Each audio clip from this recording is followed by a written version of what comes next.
মাহে রমজানের রোজা যারা রাখবেন জান্নাতি বান্দা বান্দি হয়ে যাবে এবং আল্লাহর ওলি হয়ে যাবে। জান্নাতি বান্দা বান্দি হতে হলে, আল্লাহর ওলি হতে হলে 6টা গুণ লাগবে। কয়টা গুণ? শুধু রোজা রাখলি জান্নাতি হওয়া যাবে না, শুধু রোজা রাখলি আল্লাহর ওলি হওয়া যাবে না, 6টা গুণ লাগবে। 6টা গুণ বাস্তবায়ন করতে হবে, তাহলে আপনি জান্নাতি মানুষ হয়ে যাবেন এবং আল্লাহর ওলি হয়ে যাবেন, মুমিন মুত্তাকিন হয়ে যাবেন। বলেন আলহামদুলিল্লাহ। এক নম্বরে এই দেহের সর্বপ্রথম আপনার চোখের দরজা বন্ধ করতে হবে। চোখ বন্ধ করে রাখার জন্য নয়, চোখ দ্বারা আপনি গুনার কাজ করতে পারবেন না। আপনি রোজা রইলেন আর যত খারাপ ছবি আছে সেগুলো দেখলেন, আপনার রোজা কবুল হবে না। আপনার চোখের দরজা খোলা, চোখের দরজা বন্ধ নয়, গুনাহ থেকে বন্ধ নাই, ঠিক কিনা বলেন?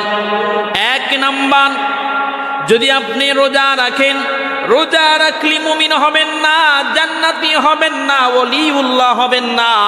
6টা শর্ত মানিয়ে যদি মাহে রমজানে রোজা রাখতে পারেন, তাহলে আপনি জান্নাতি হয়ে যাবেন, আপনি মুমিন হয়ে যাবেন, ওলিউল্লাহ হয়ে যাবেন। জোরে বলেন না সুবহানাল্লাহ। এক নাম্বার শর্ত, মনোযোগ।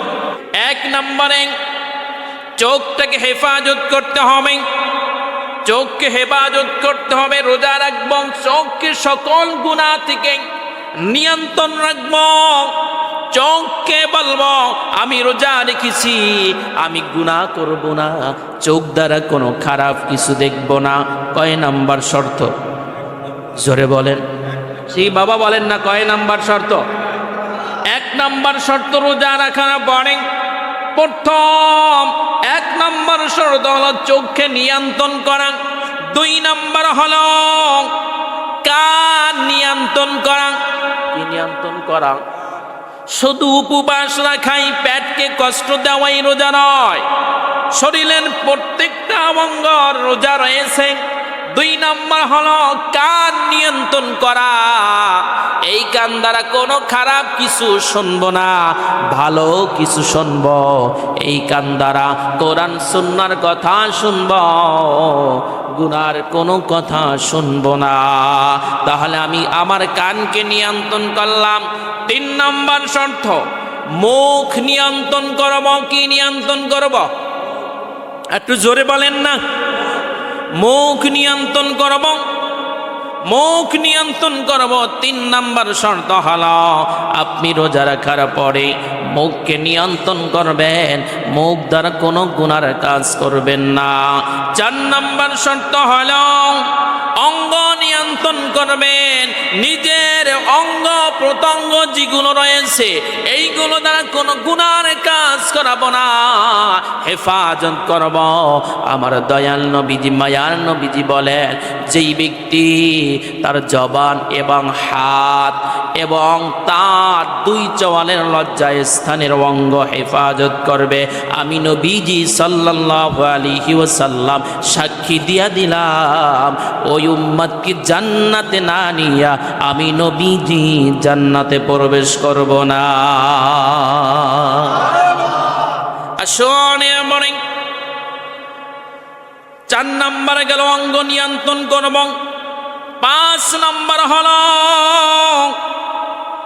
যাহা খেয়েছেন, সাহারি খেয়েছেন, ইফতার করেছেন, কি সাহারি খেয়েছেন, ইফতার করেছেন, এইগুলো যদি হালাল হয়, কি হয়? হালাল হয়। আমার নবী বলেন, সাহাবী তুমি রোজা রেখেছো, সাহারি খেয়েছো, ইফতার করেছো, কম খাও, হালাল খাও, পেট ভরে খাও, কিন্তু হারাম খাও, তোমার সাহারি রোজা আল্লাহর দরবারে কবুল হবে না। তাহলে 5 নম্বর শর্ত কি? আল্লাহ বলেন, ইয়া আইয়ুহান নাস كلوا مما في الأرض حلالا طيبا ولا تتبعوا خطوات الشيطان إنه لكم عدو মুবিন। বলেন আল্লাহু আকবার। আল্লাহ সুবহানাহু ওয়া তাআলা বলেন, মনোযোগ, ও মানুষ জাতি, তোমরা হালাল খানা খাও।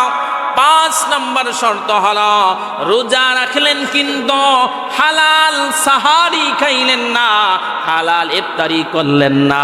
হারাম খাইয়া যদি আপনি সাহারি খান আর রোজা রাখিয়া যদি হারাম ইফতার ভক্ষণ করেন, এই রোজা আল্লাহর দরবারে পুষবে না। আপনি আল্লাহর ওলি হতে পারবেন না, জান্নাতি হতে পারবেন না। কিয়ামত পর্যন্ত যদি এই হারাম সাহারি খান আর হারাম ইফতার খান, আপনি মুমিন হতে পারবেন না। যেই লাও সেই কদু, সারা দিনের উপবাস আপনার কষ্ট ছাড়া কিছু নয়, ঠিক কিনা? এরপরে আছেন 6 নম্বর শর্ত। কয় নাম্বার? কয়টা বললাম? 5টা বললাম। 6 নম্বর শর্ত হল রোজা রেখে ওয়াহামিকা করা, আমি রোজাদার, ঠিক কিনা? রিয়া তাকাব্বুর করা, আমি রোজা রেখেছি, রোজা রাখা অবস্থায় আমার রিয়া তাকাব্বুর অহংকারী দেমাকি থাকতে পারবেন না, থাকা যাবে না।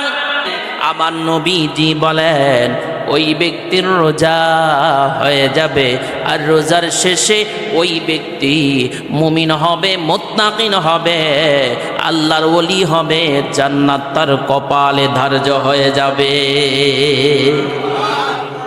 তাহলে কয়টা শর্ত? জোরে বলেন। 1 নম্বর শর্ত কি?